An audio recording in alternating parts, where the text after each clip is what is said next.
하나님 말씀은 하박국 3장 11절부터 19절까지 말씀을 보겠습니다. 오늘은 쉬운 성경이 아니라 개역 개정판 성경으로 우리가 같이 말씀을 보려고 합니다.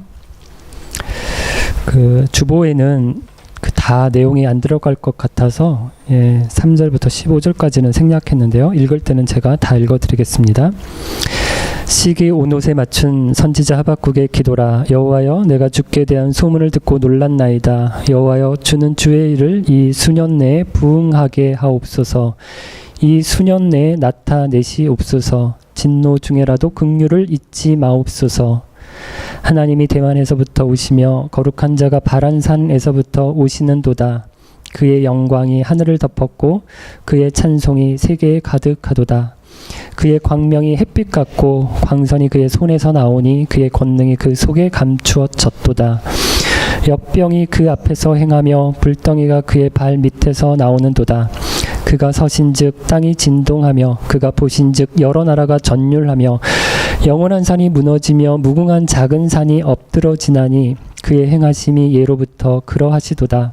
내가 본즉 구산의 장막이 환난을 당하고 미디안의 땅에 휘장이 흔들리도다.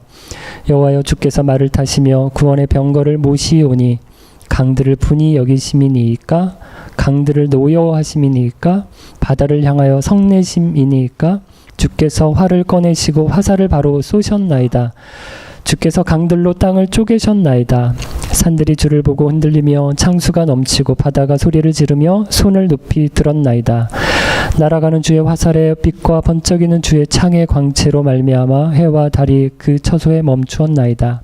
주께서 노를 바라사 땅을 두르셨으며 분을 내사 여러 나라를 밟으셨나이다. 주께서 주의 백성을 구원하시려고 기름 부음 받은 자를 구원하시려고 나오사 악인의 집에 머리를 치시며 그 기초를 바닥까지 드러내셨나이다. 그들이 회오리바람처럼 이르러 나를 흩으려 하며 가만히 가난한 자 삼키기를 즐거워하나 오직 주께서 그들의 전사의 머리를 그들의 창으로 찌르셨나이다. 주께서 말을 타시고 바다 곧 큰 물의 파도를 밟으셨나이다. 내가 들었으므로 내 창자가 흔들렸고 그 목소리로 말미암아 내 입술이 떨렸도다. 무리가 우리를 치러 올라오는 환날 날을 내가 기다림으로 썩이는 것이 내 뼈에 들어왔으며 내 몸은 내 처소에서 떨리는도다. 세 절은 같이 읽겠습니다. 비록 무화과 나무가 무성하지 못하며 포도나무에 열매가 없으며 감람나무에 소출이 없으며 밭에 먹을 것이 없으며 우리의 양이 없으며 외양간에 소가 없을지라도 나는 여호와로 말미암아 즐거워하며 나의 구원의 하나님으로 말미암아 기뻐하리로다. 주 여호와는 나의 힘이시라. 나의 발을 사슴과 같게 하사 나를 나의 높은 곳으로 다니게 하시리로다. 이 노래는 지휘하는 사람을 위하여 내 수금에 맞춘 것이니라. 아멘. 고린도 전서를 마치고 어떤 설교를 할까 고민을 하는데 애매한 거예요. 이제 제게 남은 설교가 오늘까지 3번이에요. 원래 4번 할 줄 알았는데 6월 30일 주일에 인사를 하고 밤 10시 30분 비행기로 출국을 하려고 했었거든요. 그런데 비행기 표가 갑자기 오후 5시경으로 바뀌게 되면서 이제 도무지 예배를 드리고 가기는 어려운 시간이라 제가 한 주 전인 6월 23일에 인사를 드려야겠는데요.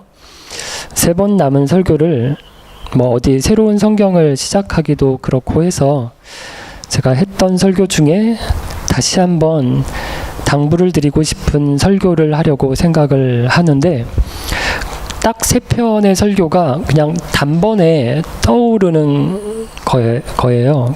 하박국, 전도서, 사도행전 이렇게 한 편씩의 그 설교 3편을 제가 설교를 떠올라서 하게 될 건데 하박국 말씀을 먼저 선택한 것은 오늘이 성령 강림 주일이에요. 그래서 성령 강림 주일에 적합한 말씀을 먼저 하려고 합니다. 하박국서를 보면 혹시 읽어보신 분 계세요? 하박국? 어디에 있는 줄 아시죠? 예, 어디에 있어요? 구약 성경 시편 뒤쪽으로 선지자에 나오는 선지서인데요. 모두 3장으로 되어 있습니다. 1장과 2장은 하박국 선지자가 하나님께 물어봅니다. 따지면서 물어요. 그러면 하나님께서 그 물음에 대답을 하시는 이야기이고요. 뭘 가지고 따지는가 하면 이스라엘이라고 하는 나라가 하나님의 나라잖아요. 그러면 하나님의 공의와 정의가 나타나야 되는데 오히려 이스라엘에 죄악이 가득한 것을 보면서 악한 자들이 말씀대로 살아가는 그 선한 사람들을 이렇게 짓밟고 괴롭히는 것을 본 겁니다. 그래서 하박국 선지자가 하나님 앞에 나아가서 기도를 드리는데요. 하나님, 어떻게 이렇게 하실 수 있으십니까? 하나님이 살아계신 게 맞습니까? 하나님이 살아계시다라고 하면 어떻게 가만히 보고만, 이런 상황을 보고만 계실 수 있습니까? 왜 저렇게 못된 사람들, 저거 악한 사람들 가만히 보고 계십니까? 좀 혼내주셔야 되는 거 아닙니까? 하박국이 하나님께 이렇게 따질 때 하나님께서 하박국의 질문에 대답을 하시는데요. 야, 내가 지금 그냥 놀고 있고 쉬고 있고 잊어버리고 있는 게 아니야. 한 나라 바빌로니아를 준비하고 있다. 이제 그 나라가 큰 나라가 될 거고 그 나라가 유다의 죄악을 심판하게 될 거야. 이렇게 하박국에게 말씀하시는 거예요. 하박국이 이 대답을 듣고요. 너무 어이가 없는 거예요. 더 화가 나는 겁니다. 유다에 문제가 있어요. 그거 인정해요. 그래서 자기도 이 문제를 가지고 하나님께 따졌잖아요. 그런데 어떻게 하신다고요? 유다의 죄를 심판하시려고 이방 나라, 이 바빌로니아라고 하는 나라를 사용하신다라는 거예요. 하박국이 볼 때, 선지자가 볼 때 이건 뭐 말이 안 되는 건데요. 하나님의 나라인 유다의 죄를 심판하시기 위해 더 죄가 많은, 더 나쁜 나라를 사용하셔서 바빌로니아를 불러서 심판하시겠다는 게 이게 이해가 안 되는 거예요. 뭐 이런 경우와 비슷한데 초등학교에 다니는 어린 아이가 있는데 집도 가난하고 힘도 없고 그래서 맨날 중고등학교에 다니는 그 동네 형들에게 맞아요. 삥땅을 뜯겨요. 그래서 도와달라고 했더니 누가 왔는가 하면 어른들에게 도와달라고 했더니 어른들이 불렀는데 누구를 불렀는가 하면 검은 양복을 입은 조폭들, 깍두기들이 왔어. 그래서 그 동네를 그 조폭이 장악을 한 거예요. 더 끔찍해진 거예요. 그래서 하박국이 다시 기도를 하는데 하나님 왜 이러십니까? 뭔가 좀 오해가 있고 착각을 하시는 것 같은데 하나님 이렇게 하는 건 아니죠. 제가 말한 건 이런 게 아니지 않습니까? 이렇게 기도를 하니까 하나님께서 또 하박국에게 그 대답을 주시는데 그것이 하박국 2장 4절이에요. 뭐라고 되어 있는가 하면 보라 그의 마음은 교만하여 그 속에서 정직하지 못하나 의인은 그의 믿음으로 말미암아 살리라. 그럼 어디서 들어본 말씀이죠? 아니에요? 오직 의인은 믿음으로 말미암아 살리라. 들어보셨죠?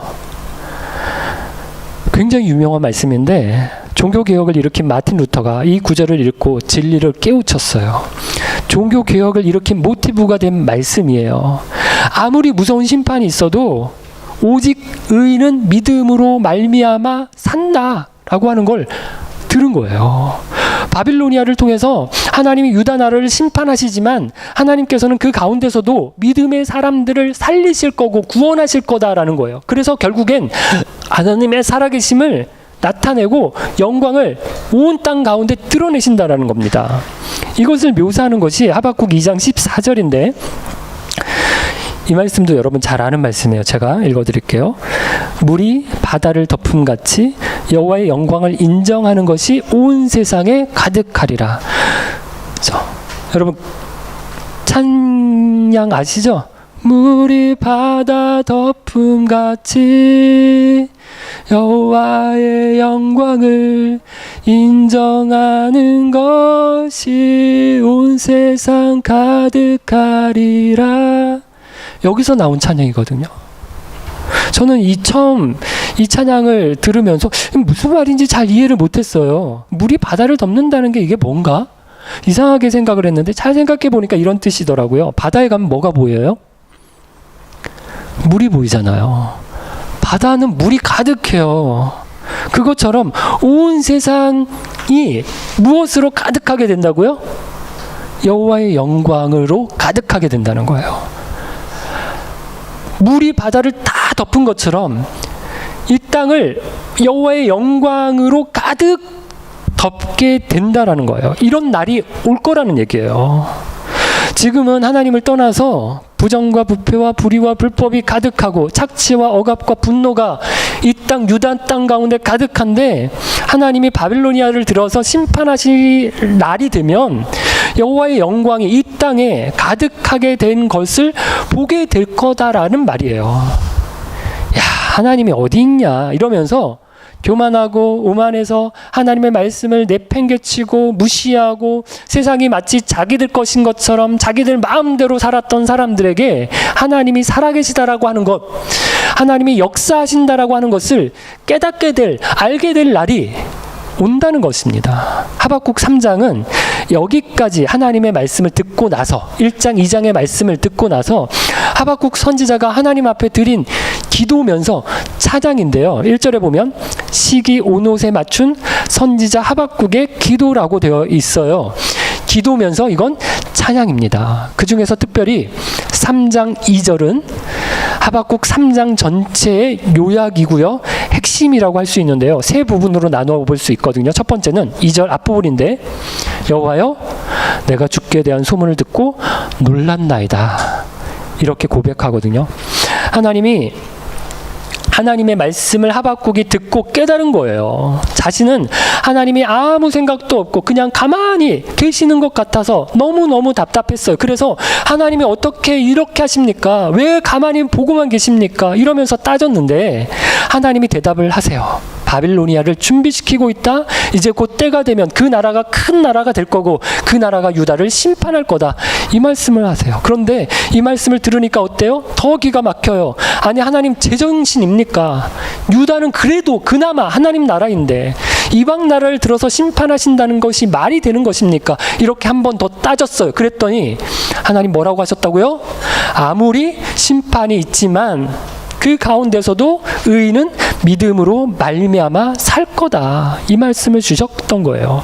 자신의 생각을 한참 넘어서서 하나님께서는 일하고 계시고 역사하고 계신다라고 하는 그 계획을 들은 겁니다. 그리고 놀란 거예요. 그리고는 여호와여 내가 주께 대한 소문을 듣고 놀랐나이다 라고 고백하는 겁니다.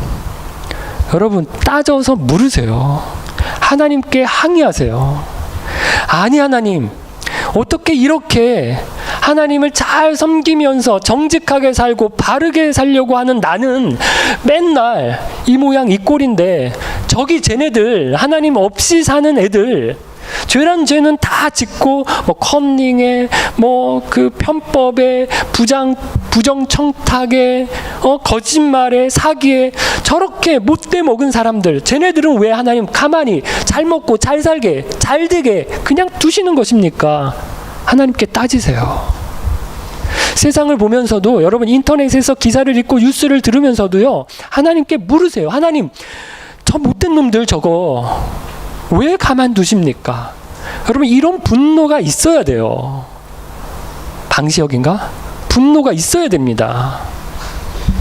무슨 뉴스를 보고 무슨 사건을 보고도요, 안타까운 마음 없어요. 야, 저 나랑 무슨 상관 있을까? 아무 상관 없잖아, 이러면서 지나가요. 나만 그냥 예배 안 빠지고 신앙생활 잘하면 되지 이러고 있으면 이게 정상이에요? 하나님 나라 백성이에요? 아니에요. 이 땅이 하나님 나라가 임해야 되는데 세상 나라 가운데 악한 것들이 가득한 것을 보면서 분노가 있어야 됩니다. 하나님 앞에 한탄하는 기도가 있어야 돼요. 그럴 때 하나님이 우리에게 대답을 주세요. 저는 교회에서 하는 거짓말 중에 하나가 기도하면 다 응답받는다는 말이라고 생각을 하는데요. 기도하면 다 응답받아요? 기도하는 대로 다 됩니까? 거짓말이에요.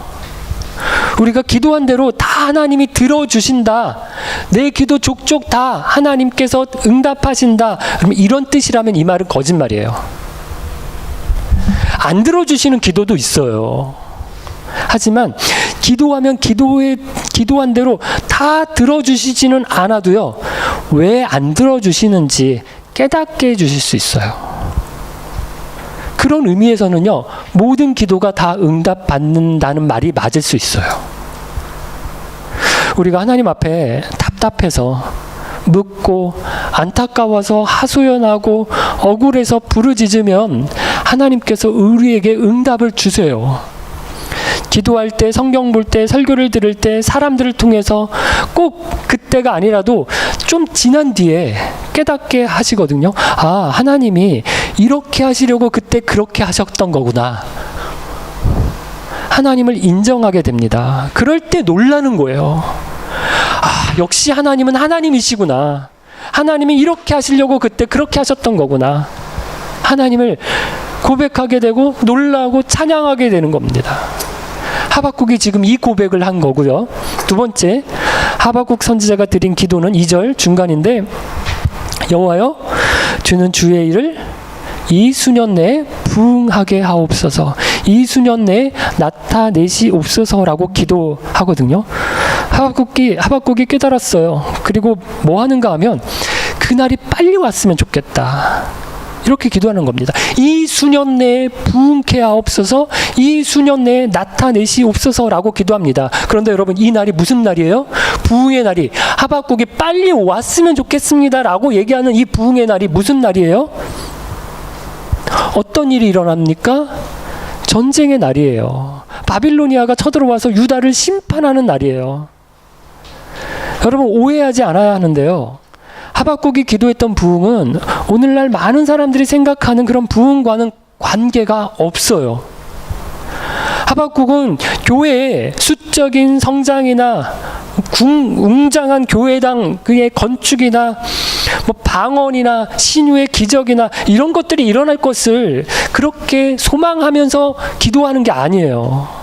하박국이 기도한 부흥은 하나님을 대적하던 모든 죄악들이 심판받게 될 날이에요. 바빌로니아가 내려와서 자기 조국 유다와 예루살렘 성과 예루살렘 성전을 심판하고 무너뜨리고 불태우고 죽이는 날입니다. 그런데 그날을 어떻게 해요? 속히 왔으면 좋겠습니다. 이 수년 내에 오기를 기도한 겁니다. 왜 이게 부흥인가요? 원래 부흥이라고 하는 말이 보통 때와는 달리, 문제 있어요. 보통 때와는 달리 하나님의 역사를 누구나 알게 될 정도로 하나님이 일하시는 날이 부흥이에요. 와, 하나님이 진짜 역사하시고 계시는구나 라고 하는 것을 보게 되는, 예수를 믿는 사람이건 안 믿는 사람이건, 야, 이건 하나님이 하시는 일이야, 하나님이 역사하시는 거야, 이렇게 인정하게 될 만큼 하나님의 역사가 두드러지게 나타나는 현상을 부흥이라고 부르는 거거든요. 그러면 하박국 선지자가 바빌로니아의 심판의 날을 왜 부흥이라고 할까요? 그 날이 하나님의 살아계심을 만천하에 드러내는 날이에요. 나타내시는 날입니다. 여러분, 우리가 생각하는 부흥과 뭐가 달라요? 우리는 부흥을 우리가 기대하는 일이 일어나는 날이라고 생각을 해요. 아닙니다. 하나님이 작정하신 일을 행하시는 날이 부흥이에요. 그래서 부흥이 때로는 커지는 것, 잘 되는 것을 통해서도 나타나요. 그런데 또 어떻게도 나타나요? 안 되는 것, 지는 것, 망하는 것을 통해서도 나타나는 거예요. 그래서 우리가 시간 관계상 다 살펴보지는 못하지만 3절에서 15절까지의 말씀이 그거거든요.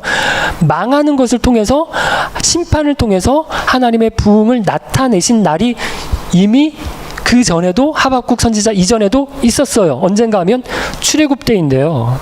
거룩하신 하나님께서 3절부터 15절까지를 보면요, 거룩하신 하나님께서 이집트의 군대와 싸우신 것을 노래하는데, 말을 타고 구원의 병거를 하나님이 모시고 몰고, 그리고 바다를 가르고 적들의 머리를 치고 해와 달을 붙들어서 심판하신 것을 노래합니다. 이집트를 심판하심으로 하나님의 살아계시다라고 하는 것을 나타내셨어요. 야, 저 강대국 이집트를 무찌르는데 그걸 누가 무찔러요? 그 당시 가장 강력한 나라가 이집트잖아요. 그런데 그 나라를 누가 무찔러요? 히브리 사람들이에요. 노예 생활이나 하던, 벽돌이나 굽던 오합지졸의 백성들이 양이나 치던 늙은 지도자 모세를 따라 나서면서 하나님의 부흥이 출애굽의 사건에 그 현장에 나타났던 거예요. 그런데 그날에 이집트가 당했던 그 죽음, 그 심판이 이제 누구에게? 어디에 임해요? 유대에도 임한다는 겁니다. 하박국 선지자가 그 날이 어서 오게 해달라고, 바빌로니아가 쳐들어와서 유대를 심판하시는 날이 어서 오게 해달라고 기도를 하는 겁니다. 하박국 선지자가 드린 기도의 세 번째는 2절 마지막 부분인데 뭐라고 기도합니까? 진노 중에라도 긍휼을 잊지 마옵소서라고 기도하거든요. 하박국이 부흥을 위해서 기도해요. 심판의 날이 수년 내에 오게 해달라고 기도하는데, 기도하면서도 어때요? 자기도 쫄리는 거예요. 무서운 거예요. 두려운 거예요. 그래서 뭐예요? 진노 중에라도 긍휼을 잊지 마옵소서라고 기도하는 겁니다. 그럼 이 심정을 잘 보여주는 부분이 16절 말씀인데 제가 읽어볼게요. 같이 읽어볼까요? 16절. 내가 들었으므로 내 창자가 흔들렸고 그 목소리로 말미암아 내 입술이 떨렸도다. 우리가 우리를 치러 올라오는 환난 날을 내가 기다림으로 썩이는 것이 내 뼈에 들어왔으며 내 몸은 내 처소에서 떨리는도다. 두려운 거예요. 자기도 기도는 했어요. 이 수년 내에 부흥케 하옵소서, 이 수년 내에 나타내시옵소서 기도는 했는데 속으로는 어때요? 떨리는 거예요. 바빌로니아의 느부갓네살 왕이 쳐들어와서 성벽을 무너뜨리고 성전을 불태워요. 사람들을 무자비하게 죽이고 살아남은 사람들을 막 포로로 잡아가는데 그날을 보면서 하박국이 두려운 겁니다. 그래서 진노 중에라도 긍휼을 베풀어 달라라고 다시 기도를 하는 거거든요. 여러분, 우리 주님이 드렸던 기도가 이 기도예요. 겟세마네 동산에서 주님이 땀이 핏방울이 되도록 기도하시는데, 아버지여 이 잔을 내게서 옮겨 주옵소서. 그러나 뭐라고요? 나의 원대로 마옵시고 아버지의 뜻대로 되기를 원하나이다 기도하시거든요. 내 뜻은 옮겨주시는 거예요. 옮겨주세요. 하지만 뭐라고요? 나는 두렵지만, 그 잔을 받기에 나는 너무 두렵지만 떨리지만, 그러나 그것이 아버지의 뜻이라면 내가 받겠다는 겁니다. 마시겠다. 이 잔을 마시겠다라는 것입니다. 하박국 선지자도 자신의 걸기를 보여주는 구절이 마지막 17절, 19절, 17절에서 19절 말씀인데, 비록 무화과 나무가 무성하지 못하며 포도나무에 열매가 없으며 감람나무에 소출이 없으며 밭에 먹을 것이 없으며 우리의 양이 없으며 외양간에 소가 없을지라도 나는 여호와로 말미암아 즐거워하며 나의 구원의 하나님으로 말미암아 기뻐하리로다. 주 여호와는 나의 힘이시라. 나의 발을 사슴과 같게 하사 나를 나의 높은 곳으로 다니게 하시리로다. 이 노래는 지휘하는 사람을 위하여 내 수금에 맞춘 것이니라. 하박국이요, 만약에 라고 하는 가정을 이야기하고 있지 않아요. 혹시 하나님 미래에 있을지도, 이런 일이 일어날지도 모르겠는데 만약에 무화과 나무가 포도나무에 감람나무에 외양간에 이렇게 얘기하는 게 아니에요. 분명히 그날이 올 것을 알았어요. 자기의 무화과 나무와 포도나무와 감람나무가 어떻게 될 것인지, 밭과 우리와 외양간에 어떻게 될 것인지 하박국이 다 알았어요. 그래서 그걸 하나하나 지금 언급하면서 너무너무 힘든 거예요. 그게 하나하나 다 사라지는 것들을 생각하면서 어려운 겁니다. 그래서 이걸 구절이 다 얘기하고 있는 거예요.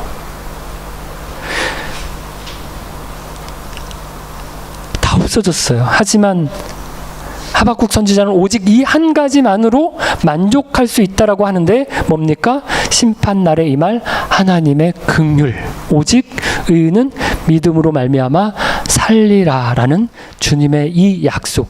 그게 하박국을 감동시킨 거예요. 중고등학교 때 수련회 가서 마지막 날 캠프파이어 시간에 가운데 불을 막 피워놓고 이 노래를 부르면서 춤을 추었던 기억이 있어요. 이 노래를 우리 우리 이렇게 불렀어요. 막 박수 치면서 무화과 나무 잎이 마르고 포도 열매가 없으며 막 이렇게 하면서 막 엉덩이 춤추면서 막 짝짝꿍 하면서 불렀고요. 우리 2년 전인가 1년 전인가 여기서 우리 코이노니아가 이 노래 틀어놓고 또 엄청난 그 퍼포먼스로 이렇게 율동을 했었던, 방정을 떨었던 일이 있는데, 우리 교회에서 올린 그 동영상 유튜브 중에 최고의 아마 조회수를 이 영상이 다른 교회 사람들도 이 영상 엄청나게 보는 것 같아요. 이렇게 이 노래가 즐거운 노래는 아닙니다. 이 노래를 처음 불렀던 하박국은 이 노래를 어떻게 불렀을까요? 이거 노래래요. 마지막 19절에 이 노래는 지휘하는 사람을 위하여 내 수금에 맞춘 것이니라. 이 노래 어떻게 불렀을까요? 이를 꼭 물고 슬픔에 북받쳐서 겨우 눈물을 참아가면서 이 노래를 불렀을 겁니다. 무화과 나무의 열매가, 포도나무의 포도가, 감람나무의 감람 열매가, 밭의 소출이, 우리의 양떼가, 외양간의 소가 내 삶의 전부가 아닙니다. 내가 더 사모하는 것은 하나님입니다. 하나님의 부흥입니다. 이거 고백하는 노래가 이 노래입니다. 보이는 것이 우리가 추구하는 것이 아니라 보이지 않는 것을 바라보면서 사는 게 우리입니다. 그래서 사람들은 보이는 것에 일희일비해요. 우리는 그거 다 잃어버린다고 해도 물론 우리가 아파요. 속이 쓰려요. 힘들어요. 죽을 맛이에요. 하지만 그래도 하나님 앞에 감사하면서 노래할 수 있다. 이거예요. 가난한 것이 우리의 부끄러움이 아니에요. 좋은 대학 못 나온 거, 이거 우리 부끄러움 아니에요. 좋은 직장 못 다니는 거, 이거 우리 부끄러움 아니에요. 하나님 한 분만으로 만족할 수 있는 겁니다. 제발 여러분, 믿음이 좋은 순서를 사람들은 오늘날 교회 안에서 뭘로 봅니까? 뭘로 따집니까? 돈 많은 사람, 출세한 사람, 성공한 사람, 이 순서로 세우면 믿음이 좋은 사람의 순서 아니에요. 오히려 제가 볼 때는 거꾸로일 가능성이 더 많아요. 성경에는 예수 그리스도 안에서 경건하게 살고자 하는 사람들은 고난을 받을 거다라고, 핍박이 있을 거라고 말씀하시거든요. 우리의 자랑은 우리가 가진 외형적인 게 아니에요. 내가 얼마나 대단한 사람인지, 높은 자리에 올라갔는지 이거 보여주고 과시하는 게 그리스도인이 아닙니다. 내 자녀가 얼마나 잘 되는지 이거 과시하는 게 우리의 목표가 아니에요. 전부가 아니에요. 이게 믿음의 순서가 아니에요. 우리의 희망은 우리에게 믿음이 있다는 거예요. 의인은 믿음으로 말미암아 산다는 것입니다. 그렇다면 이제 그것을 보이세요. 세상에 우리가 가진 믿음을 보여주세요. 세상이 알지 못하는 즐거움과 기쁨 가운데 내가 지금 살고 있다는 것을 나타내 보여주세요. 19절 말씀, 주 여호와는 나의 힘이시라 나의 발을 사슴과 같게 하사 나를 나의 높은 곳으로 다니게 하시는도다. 힘들고 어렵지만 주님이 나의 힘이 되셔서 내가 위험한 곳, 어려운 곳, 그 골짜기들을 사슴이 막 퐁퐁퐁 뛰어다니는 것처럼 내가 그렇게 뛰어다니고 놀 수 있다는 거예요. 하나님이 나의 힘이시기 때문에. 거기에 안 지고 안 무너지고 믿음으로 승리의 길을, 걸음을 뛰어갈 수 있다는 겁니다. 사랑하는 기쁜 가족 여러분, 제가 이 설교를 기쁜 교회에서 한 적이 있다고 했어요. 언제 했는지 혹시 아세요? 제가 2번 했어요. 기쁜 교회 처음 부임하고 제가 제일 처음에 한 설교가 이 설교입니다. 그리고 설립 2주년 기념 예배 때 제가 또 이 설교를 했어요. 그리고 제 마지막 기쁜 교회를 떠나면서 다시 한번 이 말씀을 드립니다. 제가 왜 이 설교를 기쁜 교회에서 처음 설교를 했는지 아세요? 기쁜 교회가 소위 사람들이 말하는 부흥이나 소위 사람들이 생각하는 성장과 상관없이 하나님만 바라보면 좋겠다. 하나님만 바라보면서 세워갔으면 좋겠다라는 생각 때문이었어요. 정말 그렇게 된 것 같아요. 사람들이 우리 기쁜 교회를 볼 때 누가 부흥한 교회라고, 누가 성장한 교회라고 얘기하겠어요. 외적 성장으로는 어디다 자랑할 것이 하나도 없어요. 사람의 영광을 나타내는 교회가 아니라, 하지만 하나님의 영광을 드러내는 교회는 되어야 합니다. 사람들이 생각하는 부흥은 아니지만 하나님이 보실 때 하나님의 능력과 하나님의 역사가 나타나는 교회는 되어야 합니다. 여러분, 이건 개인에게도 마찬가지인데, 많은 사람들이 성령의 부흥을, 성경에 나오는 부흥을 이야기하면서 자기 부흥을 생각해요. 자기 이익을 취하려고 해요. 이름을 남기고 큰 교회당을 세우고 남기고 높은 자리에 오르려고 해요. 돈을 벌고 성공하려고 합니다. 여러분, 이러면 자기 뜻을 이루기 위해서 성령님을 이용한 거예요. 이것은 성령의 부흥이 아니라 성령의 부흥을 빙자한 자기 부흥을 이뤄낸 겁니다. 자기 목표를 성취한 거예요. 이건 우상숭배예요. 하나님의 부흥은 하나님의 뜻을 이루기 위해 나를 드리는 거예요. 성경에 부흥이라는 말이 몇 번 나올까요? 교회에선 참 부흥이라는 말을 많이 하는데 성경에는 부흥이라는 말이 몇 번 나올까요? 한 번밖에 안 나와요. 오늘 이 본문에만 나옵니다. 그런데 하박국이 말하는 부흥은 뭐라고요? 전쟁과 심판, 죽음의 날이에요. 애지중지 갖고 왔던 그 재산을 잃어버리고 사랑하는 가족들이 죽고 포로로 잡혀가는 날이에요. 이래도 부흥인가요? 부흥은 내가 잘 되는 게 부흥이 아니에요. 하나님이 잘 되시는 것이 부흥입니다. 내 뜻이 이루어지는 날이 아니라 하나님의 뜻이 이루어지는 날이 부흥이에요. 그래서 내가 잘 되는 것을 통해서 하나님이 잘 되실 수 있어요. 내 뜻이 이루어지는 것을 통해서 하나님의 뜻이 이루어질 수 있어요. 하지만 그렇지 않을 수도 있어요. 반대일 수도 있어요. 그래도 부흥입니까?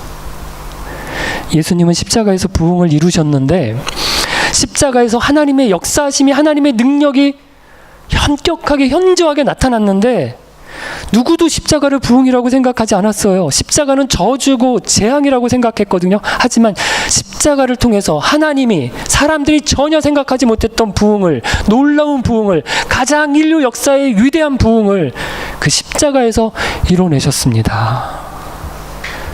십자가에서 저와 여러분을 살리셨고요. 아버지의 뜻이 이루어졌어요. 십자가가 부흥입니다. 필요 없다는 말이 아니에요. 무화과 나무와 포도나무와 감람나무가 필요해요. 밭과 우리와 외양간의 곡식도 양도 소도 필요합니다. 하지만 그게 목표가 아니라는 거예요. 먼저 그의 나라와 그의 의를 구하라는 겁니다. 그러면 이 모든 것은 주신다는 거예요. 주신다고 약속하셨다는 겁니다. 주님이 먼저라는 거예요. 우리의 기도가 주님이 먼저가 될 때 하나님이 이 모든 것들을 따라오게 주신다는 거예요. 안 주셔도 오케이. 그게 우리의 믿음이라는 겁니다. 주님 한 분으로, 없어도 잃어버려도 죽어도 하나님 한 분만으로 만족할 수 있어야 주님을 진정으로 따라가는 사람이라는 겁니다. 여러분, 그래도 부흥인가요? 진지하게 고민해 보시기를 바라고요.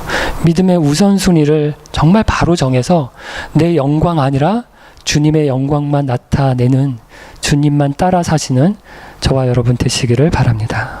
같이 찬양 드리겠습니다.